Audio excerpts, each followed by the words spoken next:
here with Guncrafter Industries. We're going to show you step by step how we go through our test firing process. So we have here a 45 Commander Renaissance. We're going to start off by taping up the sides here, so that way we don't put any blemishes or marks on it.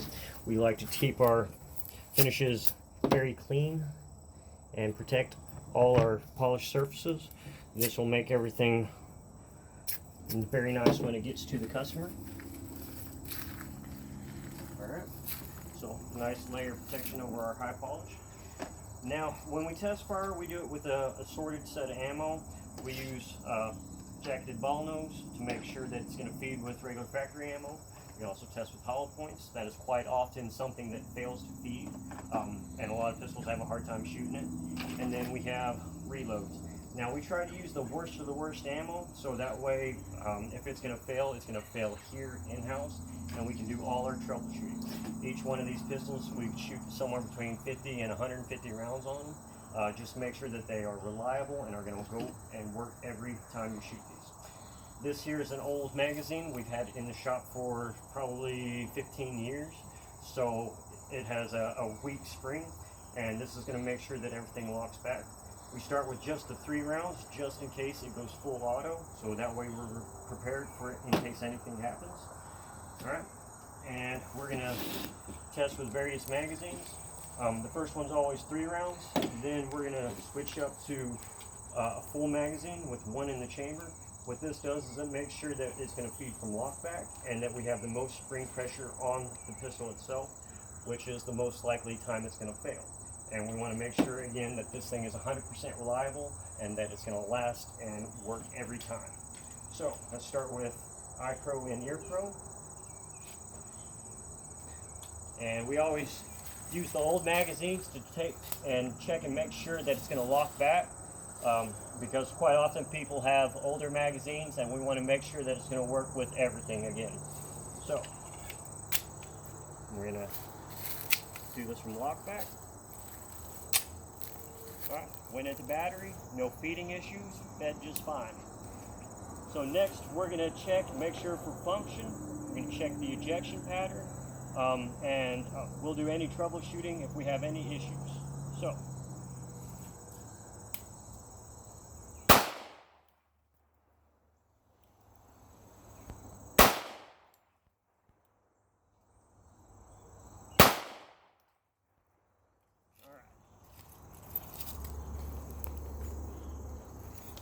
So, we got a pretty good ejection pattern.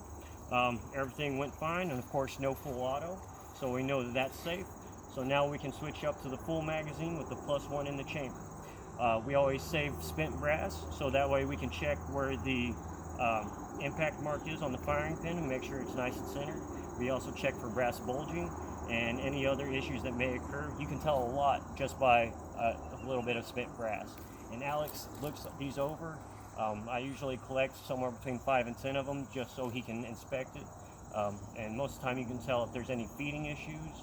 Ejection pattern, you can see where the ejector's catching on it and where the extractor hook's on it. And if there's anything wrong with the throating, usually it'll leave little witness marks on it. This thing looks very good, and the brass is not being beat up when it's ejected, so that's a good sign. Alright, so next we're going to use a couple different rounds in this one. I've got a full magazine with hollow points on the very top. Then we got the ball nose with the reloads. So we're going to check and make sure that this thing feeds from lockback, because quite often that's where people are going to want to feed it from. And it goes into battery, no feeding issues. Then we're going to take and load one more round into this. So now we've got the full spring pressure on the magazine. And again, if this is going to fail, this will be the time it fails. And we want to make sure that it's never going to have that issue.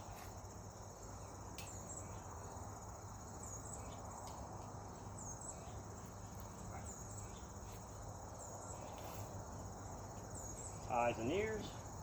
Alright, so there's still 1 in the chamber, plus a full 8 rounds in the magazine. So, here we go.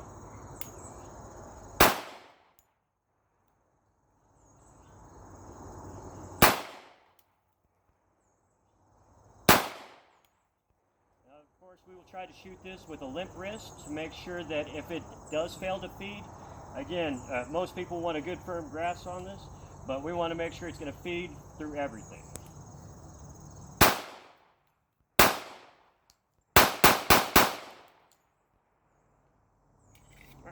Again, no issues, good ejection pattern, good feeding pattern.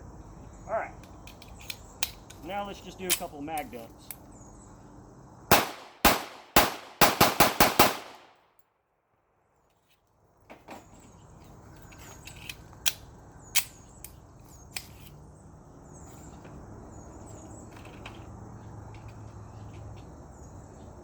Again, if it's going to fail with the full magazine, we want to make sure it's going to fail here.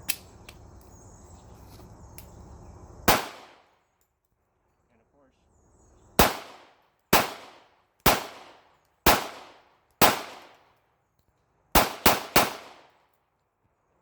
try to get it to fail if at all possible. Alright, so now we do a test on the lock back. So these old magazines, since they're a weaker spring, they're more likely to fail to lock back. And in a high stress scenario, if you're wanting it to lock back and it doesn't, this provokes problems.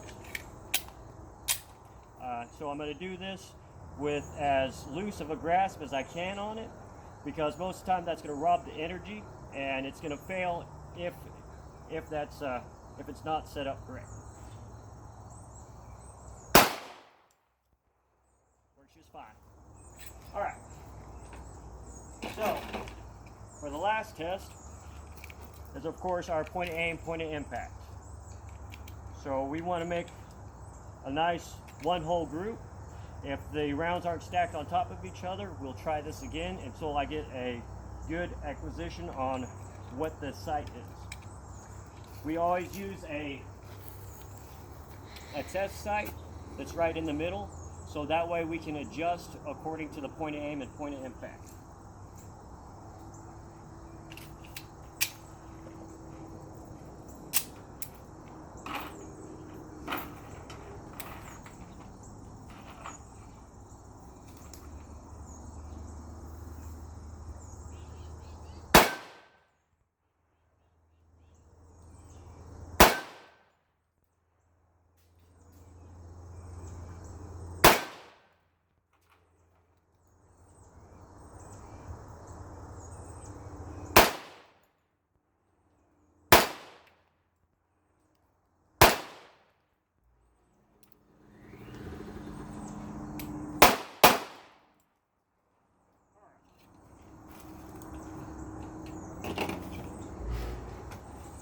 So, we have no feeding issues.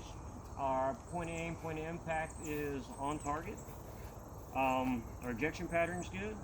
So on every one of these pistols, I'll make my troubleshooting notes. So if I have any issues with feeding, sluggish slide, weird ejection patterns, failure to lock backs, anything that may be a problem, we take and make notes on it, and then we fix and adjust later. We try to troubleshoot everything before it gets out the door, so that way these things are 100% reliable. And of course, if you ever have any problems with it, let us know. We'll troubleshoot it, fix it, get it back to you as soon as possible. Hope you enjoyed this little video. Have a good day.